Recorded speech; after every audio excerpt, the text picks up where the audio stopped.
One of the pieces I would recommend is this wonderful retro ring from the 1940s. It has such an exuberance and such a splash, so to speak, undervalued in today's market, and it's such an individual piece that it gives you a difference of style than anything else that you'll possibly own. The short period of time that they were manufactured, and look at the ring.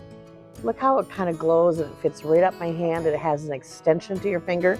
So those of you who are like me, where I have slightly smaller, slightly shorter fingers, it gives me a feeling of length, and I like that elegance. I like that movement that it's got going on.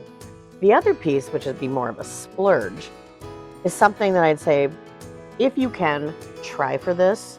This is a gorgeous Charles Krypel diamond bracelet set in yellow gold and in white gold. It has over 4 carats of diamonds. Beautiful. It's finished all the way around. It reminds me of those wonderful terraces in Palm Desert where they have the concrete block that has the holes that are pierced to allow that summer wind to go through and to cool off the houses. Well, this isn't one that'll cool off. This one is pretty hot. So when you come in, see me for my Splurge and Splash.